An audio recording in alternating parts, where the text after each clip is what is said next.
Hola, bienvenidos al podcast de Últimas Noticias. Soy Isabel Baena y les hablo desde Caracas, Venezuela. Es viernes 13 de noviembre y este es un nuevo episodio.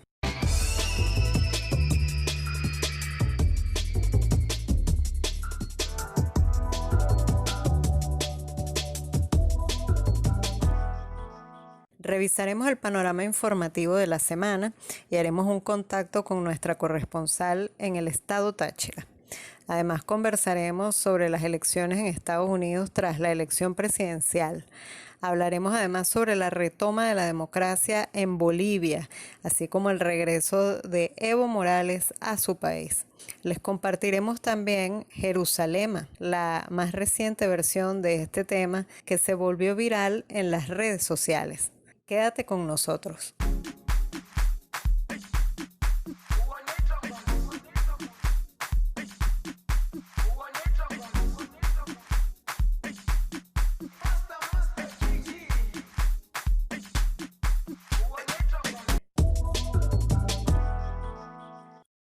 En esta parte revisaremos el panorama informativo de la semana.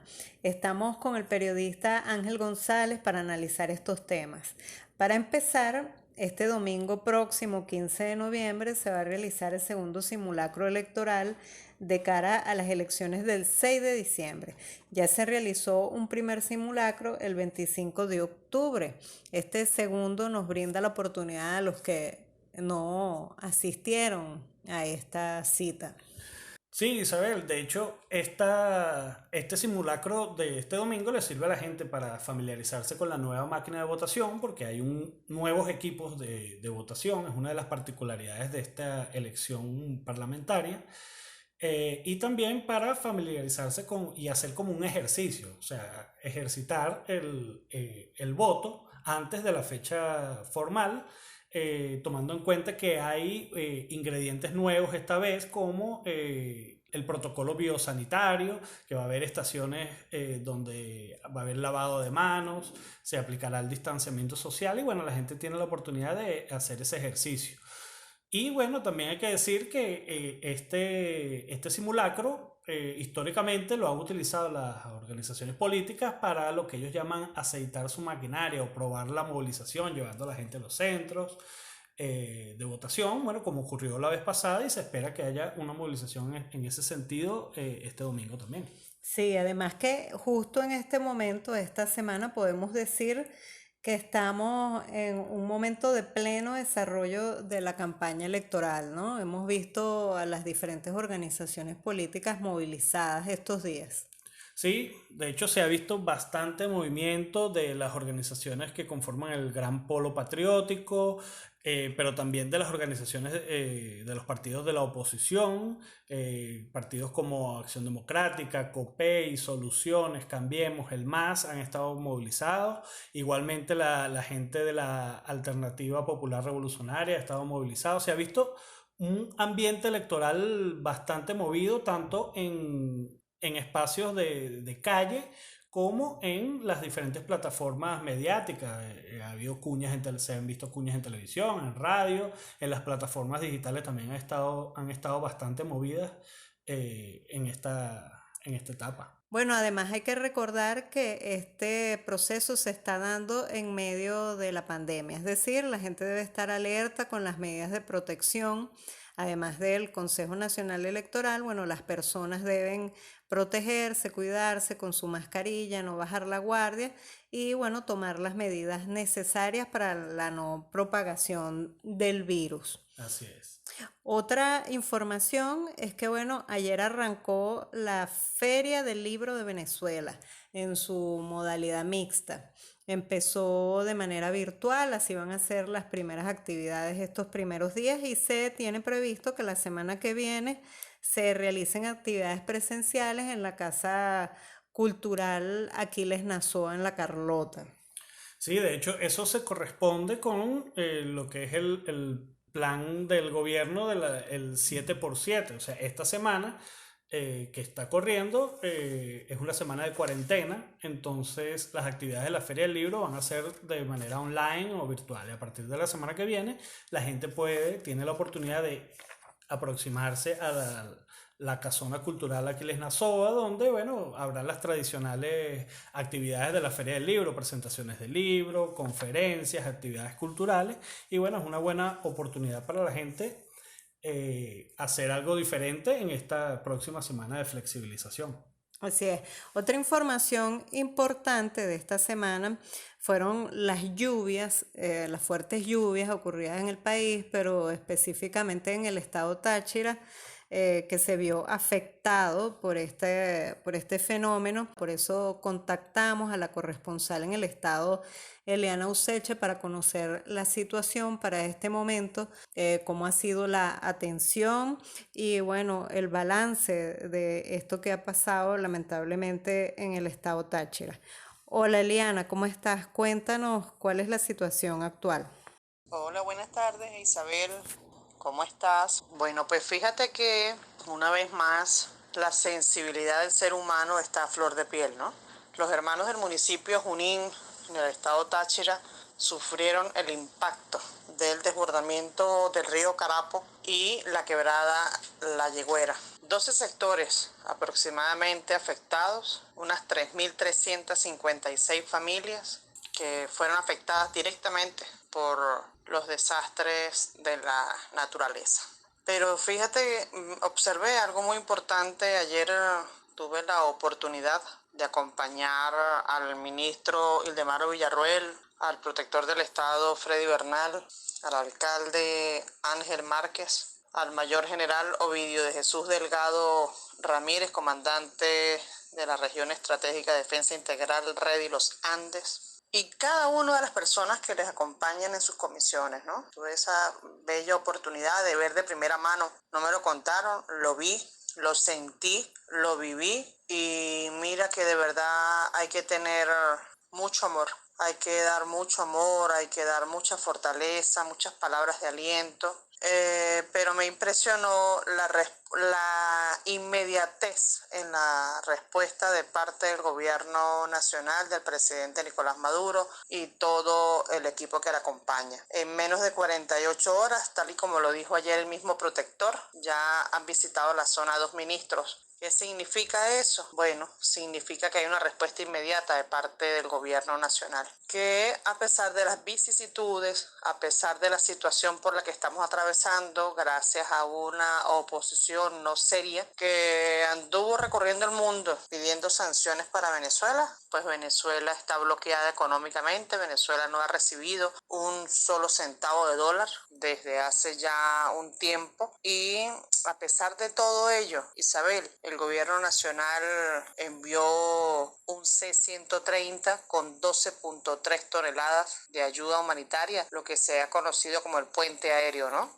Mira, y vi ojos de esperanza, vi ojos de amor, vi la gente queriendo y creyendo firmemente en lo que los ministros allí les han instruido de parte del presidente.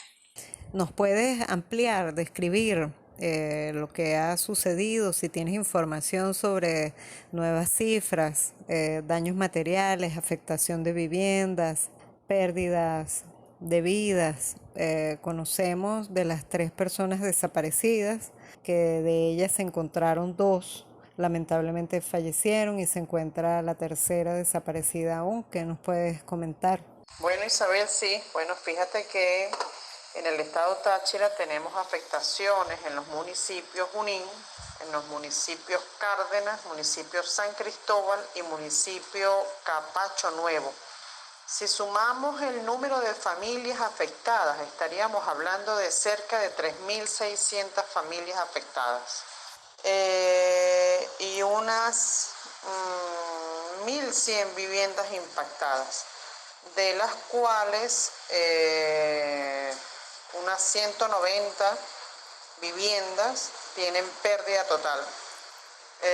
Han sido golpeados también 13 puentes, fueron impactados por la fuerza de las aguas, y hay totalmente 2 destruidos. Muchas vías, mucha carretera afectada, tanto urbana como rural. Y en efecto sí, Isabel, se mantienen la cifra de 2 personas fallecidas, madre e hija, quienes fueron arrastradas por el desbordamiento del río Carapo en el municipio de Junín. Es una casa antigua, el agua entró por un costado de la casa, una casa que adentro tenía varios corredores. La señora se asoma de su habitación para ver qué estaba pasando. En lo que ella sale de la habitación, el agua se la lleva. Su hija, desesperada, sale en búsqueda de su mamá y también se la lleva. La muchacha era médico integral comunitario, egresada de la Universidad Bolivariana de Venezuela. Hay una persona desaparecida del municipio de Junín también, pero ayer en conversaciones con Ángel Márquez, de manera extraoficial, me dice que lo extraño es que nadie ha reportado la persona desaparecida, sino que los vecinos intuyen, pero ningún familiar lo ha denunciado como desaparecido. Entonces la cifra sí se mantiene, 2 personas fallecidas, tenemos 3 personas lesionadas en el municipio Cárdenas, que realmente esa quebrada está en los límites entre el municipio Cárdenas y el municipio San Cristóbal. Hay 3 personas lesionadas que fueron trasladadas en horas de la madrugada por funcionarios de Protección Civil Táchira hacia el Hospital Central de San Cristóbal. Pero están bien, Isabel, están bien, gracias a Dios. A esta hora que estoy haciendo este pequeño reporte, 6:30 de la tarde del día 12 de noviembre, tengo información que llueve fuertemente en varios municipios del estado Táchira. Y bueno, pidiéndole a Dios que las aguas mermen un poco. Gracias, Eliana, por tu testimonio y tu completo reporte de la situación. Esperemos que cesen las lluvias. Bueno, también fuera de nuestro país se dieron importantes informaciones que tienen impacto en la región.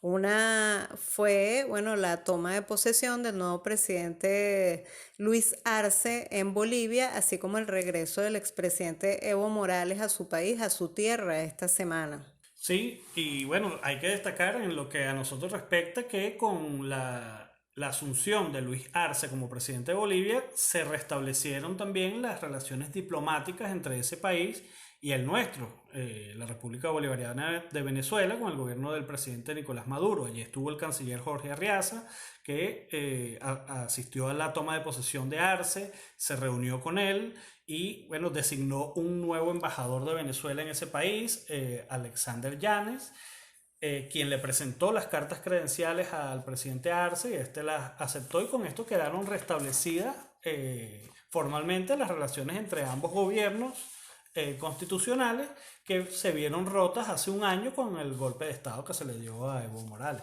Sí, conversaremos un poco más adelante con un periodista desde Bolivia sobre cómo se vive el ambiente y la situación en este país luego de la retoma del poder por parte del MAS a un año del golpe de Estado en este hermano país. Otra información importante es que fue destituido por parte del Congreso de Perú su presidente, el presidente Martín Vizcarra.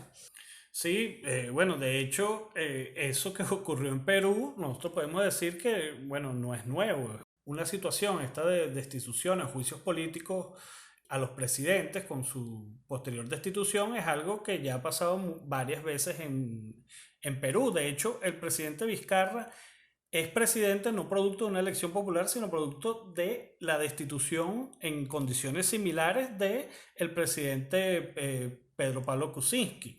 Y también hay que notar que este mismo Congreso había intentado la destitución de Vizcarra hace pocas semanas y no lo había logrado, lo logró esta vez, y ese país está sumido en una crisis política de dimensiones importantes. De hecho, ayer se conoció que Vizcarra estaba llamando a protestar contra lo que había sucedido, y bueno, ese país está bastante caliente en este momento.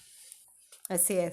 Bueno, Ángel, quería conversar además contigo analizar la situación de lo que ocurrió, lo que está ocurriendo en Estados Unidos luego del proceso electoral que se dio este pasado 3 de noviembre en este país. A más de una semana de estas elecciones, bueno, se sabe que el presidente Biden fue electo tras superar los 270 votos de los colegios electorales y bueno, ya en su discurso él llama a la transición para asumir la presidencia. Pero por otra parte está el equipo de Donald Trump, el presidente actual, que bueno, ha demandado el conteo de votos en estados importantes, en estados claves como Arizona, Michigan y Pensilvania. Y bueno, insiste en su discurso de nosotros ganaremos, es decir, sin reconocer el triunfo del candidato Biden, ¿no? ¿Qué podemos analizar, qué podemos extraer de esta situación que ocurre en Estados Unidos luego de un proceso electoral? Bueno, Isabel, lo primero que yo diría es que hay que dejar claro que ese país, Estados Unidos, está sumido en una tremenda crisis política. Y eso es algo que no ha sido señalado de esa manera ni por la prensa internacional, ni por la prensa local, mucho menos. Pero es una tremenda crisis política, ya que un presidente en ejercicio se niega literalmente a reconocer los resultados de una elección presidencial y con la misma se está negando a la transición, o sea, se está negando a entregar el poder. Entonces, eso en cualquier país del mundo que ocurra es una gran crisis política, solo que como se trata de Estados Unidos, quizá por eso no lo vemos así en la opinión pública. Sí, entiendo que no es la primera vez que ocurre un hecho similar, ¿no? Ya se ha dicho que ocurrió con Al Gore y Bush. Sí, eso fue en el año 2000, hace exactamente 20 años, pero si bien hay elementos similares, no es una situación exactamente igual. En primer lugar, porque bueno, en la actualidad hay un presidente en ejercicio, lo cual no se daba la vez pasada. La vez pasada, Al Gore, si bien era vicepresidente, no era el presidente que, en ejercicio que estaba compitiendo por la reelección. Y en segundo lugar, bueno, en aquel momento solo se disputaba la elección en el estado de Florida por un muy pequeño margen. En el caso de 2020, no hay esos resultados tan pequeñitos, por decirlo de una manera, sino que en varios estados la opción demócrata, Joe Biden, resultó ganadora por un margen, si bien no muy grande, un margen suficiente como para ser declarado victorioso. Y Trump está reclamando el conteo de votos o está más bien declarando fraude en estados donde Biden salió ganador por decenas de miles de votos. O sea, una diferencia que no da para cantar el fraude. ¿Qué sigue en este contexto? ¿Qué faltaría entonces para consolidar la presidencia de Biden? Bueno, fíjate, es importante entender aquí un poco rápidamente cómo funciona el sistema electoral de Estados Unidos, ya que no es parecido, o sea, no es un sistema similar al resto de países de nuestra región. Por ejemplo, la mayoría de nuestros países donde el voto es universal y directo y, bueno, el candidato que tenga la mayor cantidad de votos, de una vez, en esa misma jornada es declarado presidente electo. En este caso no es así. Recordemos que en Estados Unidos las elecciones se dan de manera independiente en cada uno de los 50 estados de la Unión. Y hay un sistema que se llama votos electorales. En cada estado los votantes depositan su sufragio para elegir no directamente al presidente, es una elección de segundo grado, es para elegir un grupo de representantes que llaman colegio electoral, que a su vez son quienes van a votar el 14 de diciembre por el próximo presidente de Estados Unidos. Entonces, esa elección todavía no ha terminado formalmente. Todavía falta cuando se termine de contar los votos del actual proceso, que los funcionarios elegidos como miembros de los colegios electorales de cada estado emitan su voto el próximo 14 de diciembre. Este es el esquema que le da a Trump como ese espacio para impugnar las elecciones, ¿no? Por eso es que se dan estas cosas que no se dan en otro país. Pero se podrían revertir los resultados en este sentido. Mira, no, yo creo que que Trump tiene pocas oportunidades de revertir lo que ha sido el resultado electoral que declara a Biden presidente. Si bien él tiene todo el derecho y la legislación de Estados Unidos lo permite de impugnar judicialmente ciertos procesos, bueno, los tribunales tienen hasta antes del 14 de diciembre para decidir cualquier situación jurídica con respecto a las elecciones. Y digo que tiene pocas posibilidades por lo mismo que te estaba diciendo, que los resultados son por un margen suficiente como para que no haya duda de la elección. ¿Qué es lo que pasa? Que Trump no está peleando un conteo de votos o un reconteo, o sea, como de hecho se va a dar en el estado de Georgia, que la propia autoridad electoral del estado dijo que va a haber un reconteo de votos porque la diferencia era muy pequeña y según sus leyes cabe el reconteo de votos. Trump está denunciando fraude en las elecciones, es decir, le está diciendo que le robaron los votos, está cuestionando la integridad de su propio sistema electoral, está diciendo que su propio sistema electoral permitió que los demócratas le robaran decenas y hasta cientos de miles de votos, según sus propias declaraciones en Twitter, que ha dicho que en el estado de Pensilvania, por ejemplo, cambiaron votos republicanos, los convirtieron en votos demócratas. O sea, él está haciendo unas aseveraciones bastante fuertes con respecto al propio sistema electoral. Por eso es que yo también digo que esto es una crisis política sin precedentes en Estados Unidos, porque Trump está pateando la mesa y está cuestionando no solo la elección, su propio sistema político y electoral, está cuestionando la institucionalidad de ese país.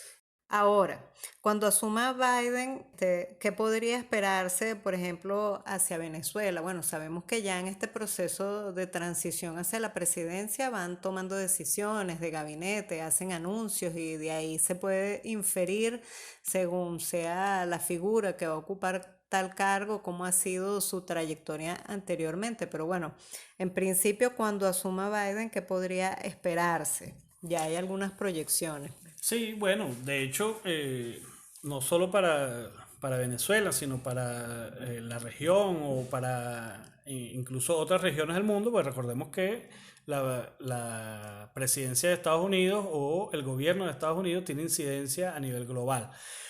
Se han dicho ya, entre los medios de comunicación de Estados Unidos han circulado unas listas de posibles integrantes del gabinete de Biden, aunque todavía no se ha formalizado esto, solamente nombró su jefe de gabinete, que lo nombró el día miércoles. Pero bueno, han circulado algunos nombres. Lo que más suena para la política exterior es Susan Rice. Susan Rice es una diplomática de carrera, demócrata, que fue embajadora de Estados Unidos en la ONU durante el gobierno de Barack Obama. Y bueno, tiene un historial particular porque es el historial de lo que es el gobierno de Estados Unidos, de intervenciones en diferentes países, sobre todo en Medio Oriente. Ella tuvo un papel protagónico en el caso de Libia, en el caso de Siria. Pero más que el equipo, yo creo que lo que puede uno empezar a hacer análisis es con el propio Biden, el propio Joe Biden, su perfil.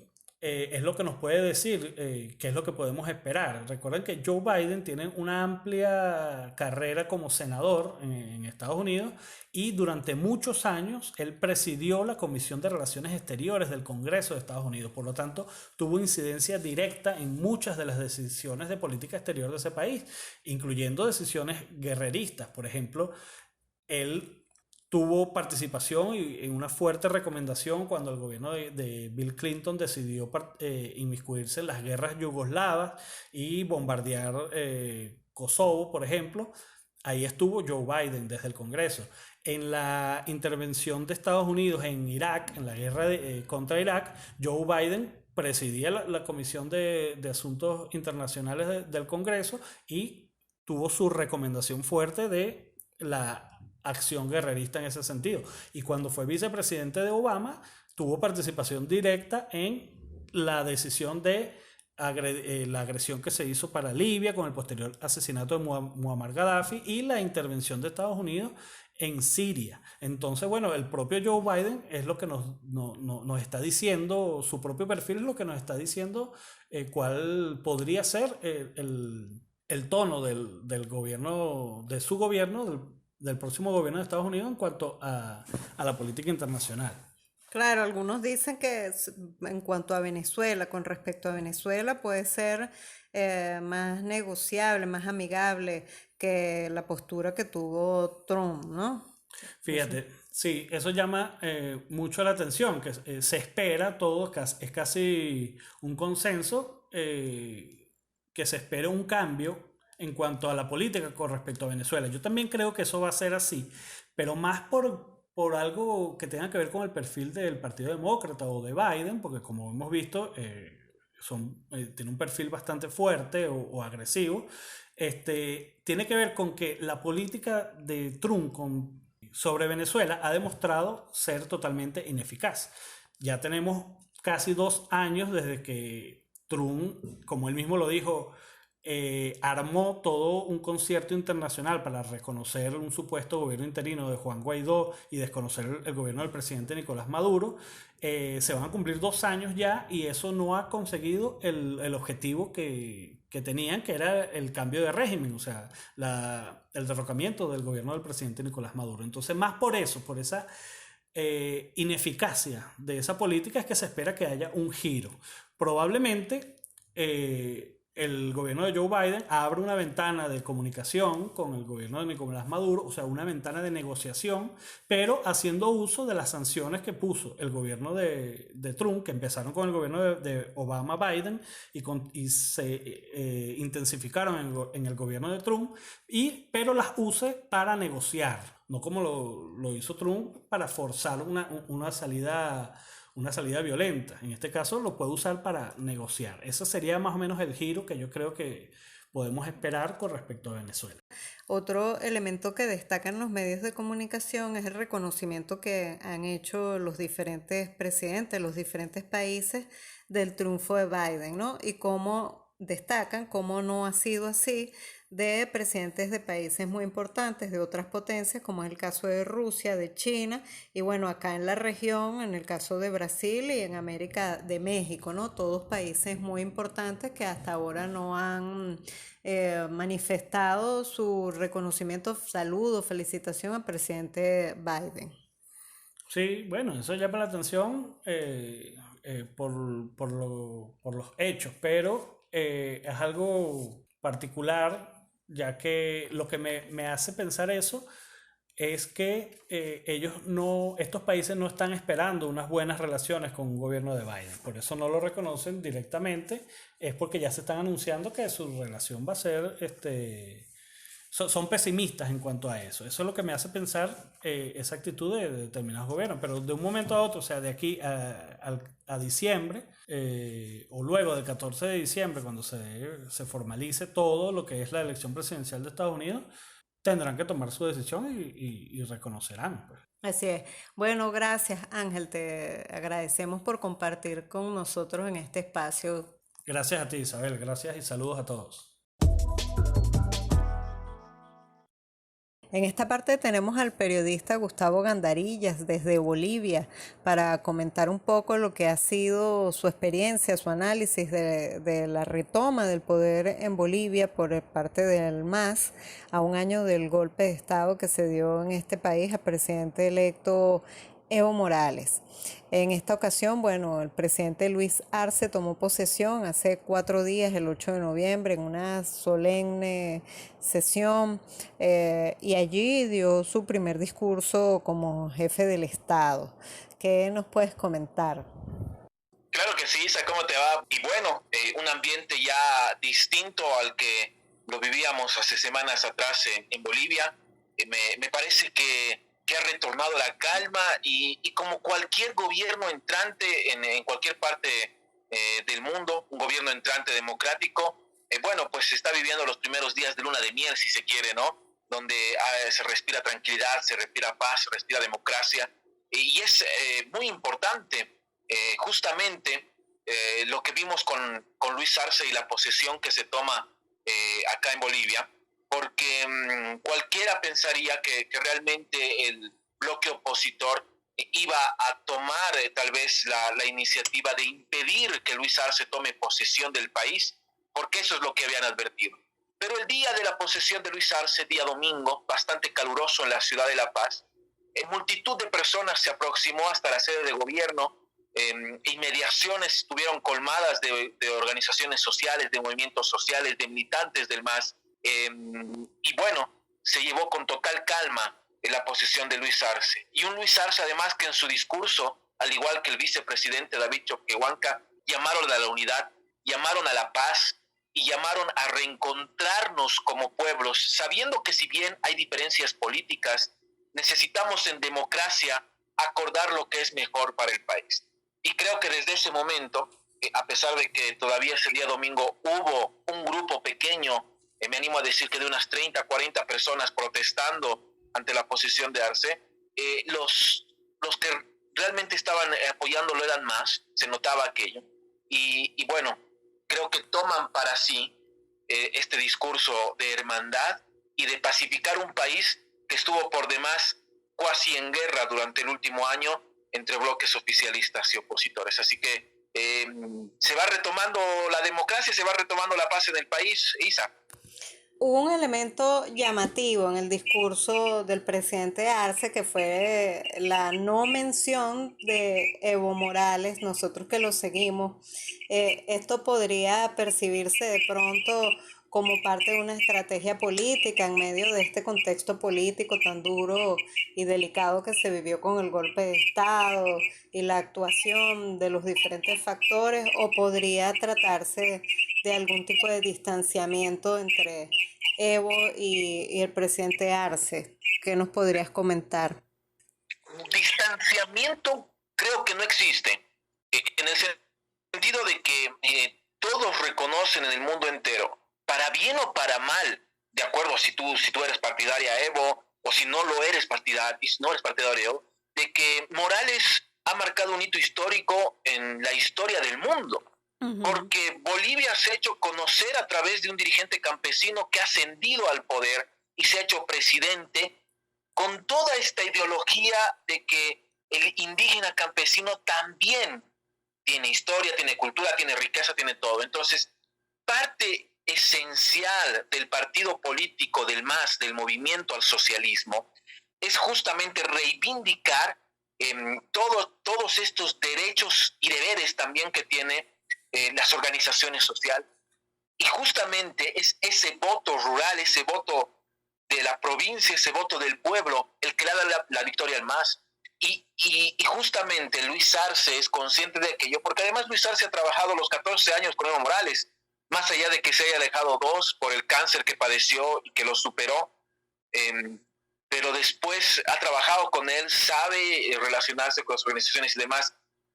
Entonces, no me animo a decir que sea un distanciamiento, pero sí una idea clara de que como el país en este momento, en las ciudades capitales, en 3 o 4 ciudades capitales, tiene una imagen muy contraria a Evo Morales, me animo a decir que ha sido bastante precavido Luis Arce en mencionarlo y simplemente decir, no es la figura de Evo la que gobierna, sino es la figura del pueblo, porque el pueblo ha ganado. No ha ganado Evo, no ha ganado Arce, no ha ganado Choquehuanca, ha ganado el pueblo boliviano, un 55% del pueblo boliviano que ha votado por esta sí.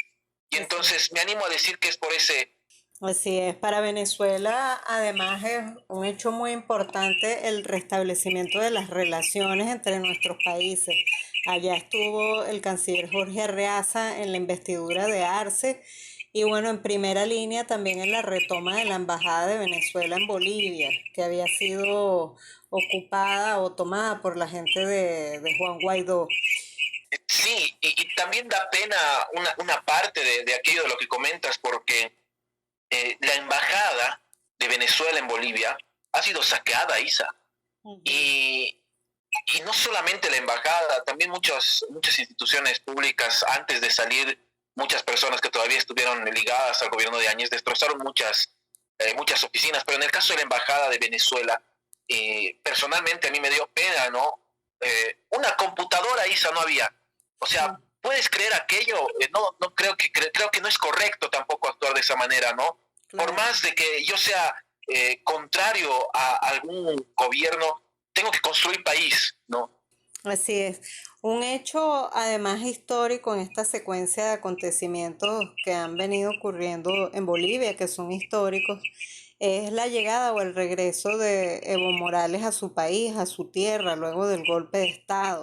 Un recorrido desde la llegada de Argentina, una caravana por los lugares icónicos de la vida personal y política de Evo. Hemos visto las imágenes, manifestaciones multitudinarias, el cierre en el aeropuerto de Chimore. ¿Cómo ves tú este recibimiento de Evo, esta vuelta de Evo a Bolivia? ¿Qué nos puedes contar? Bueno, algo que llama la atención, y lo había dicho anteriormente, las organizaciones sociales, los movimientos indígenas campesinos, son los que ganan esta elección. Y se demuestra ello en el cariño que le tienen al expresidente Evo Morales.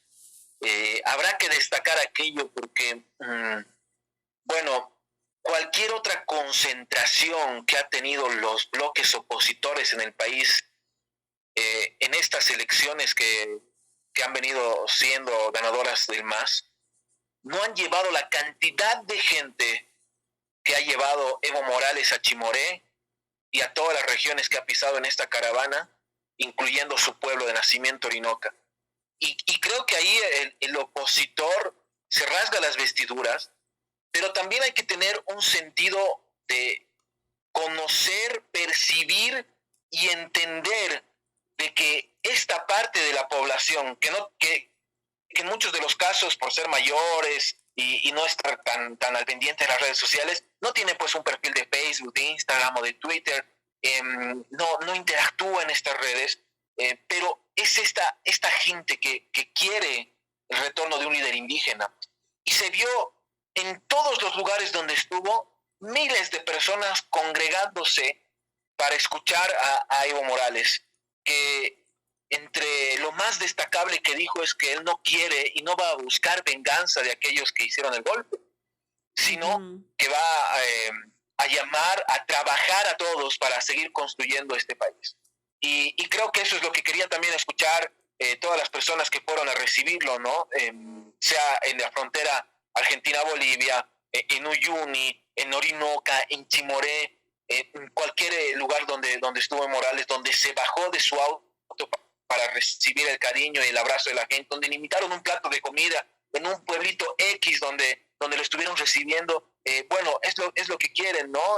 Ver que realmente y sentir de que Evo Morales sigue vigente. Ahora bien, Evo Morales no va a mandar el país y esa es la premisa que ha mandado el gobierno de Luis Arce. Pero Evo Morales sigue siendo un referente de todo lo que tú quieras, político, social, incluso económico, porque su gobierno es el que ha llevado la balanza económica de los últimos 14 años, aunque muchos no quieran reconocerlo.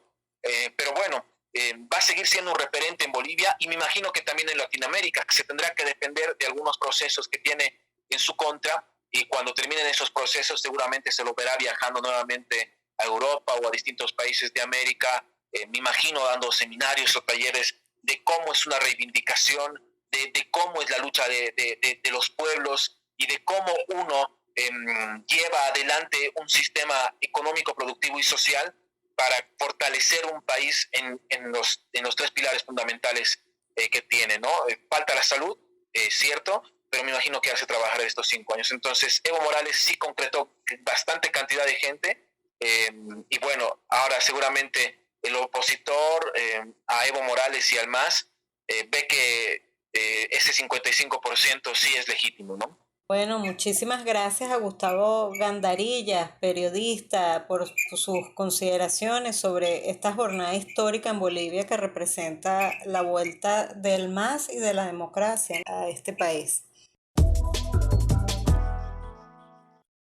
En esta ocasión les queremos compartir la canción Jerusalema, un tema que proviene de una danza sudafricana que se baila en bodas, en casamientos.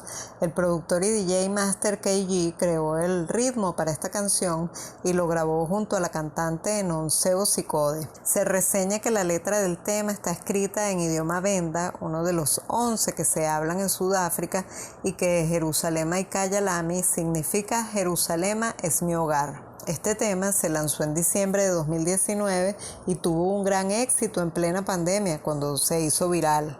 A mediados de este año, un grupo de jóvenes angoleños subieron un video bailando la coreografía y escuchando Jerusalema mientras sostenían su plato de almuerzo, y esto se viralizó. A partir de allí ha crecido la popularidad de esta canción y de grabar videos caseros y videos de grandes grupos con coreografías que suben a TikTok y a YouTube, generando millones de visitas en poco tiempo en todas estas plataformas digitales a través de la etiqueta Jerusalema Challenge. El futbolista Cristiano Ronaldo ha sido uno de los famosos que ha publicado en su cuenta de Instagram un video de una reunión familiar junto a la canción, generando más vistas, entre otros. Incluso el presidente Maduro se unió al reto en TikTok. Y bueno, recientemente el rapero venezolano Micro TDH lanzó un remix de la canción acompañado de la cantante colombiana Gracie.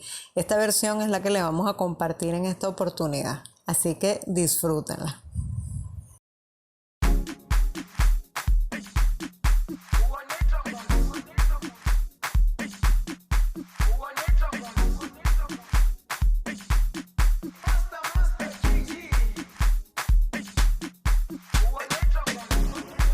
Jerusalén, sin ti no es fácil. Y yo tengo fe.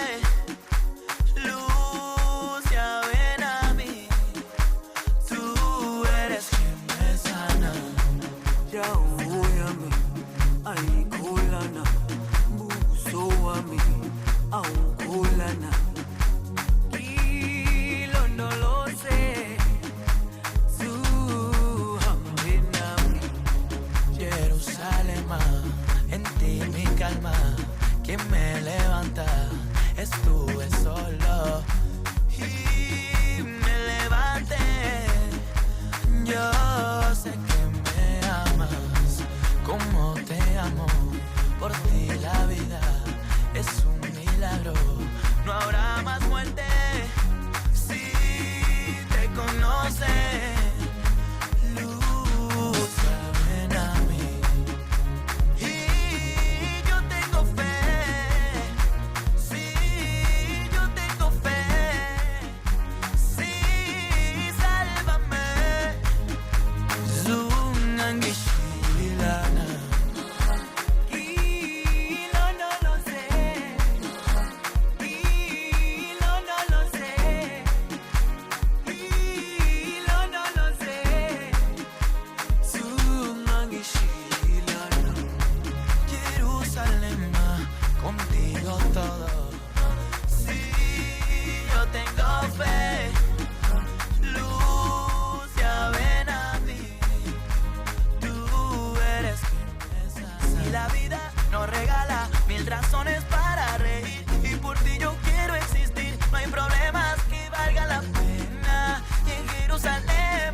Llegamos al final de este episodio. Recuerda que puedes escucharnos por el portal de Últimas Noticias o a través de YouTube y en las plataformas iVoox, Apple Podcast y Google Podcast. Hasta la próxima.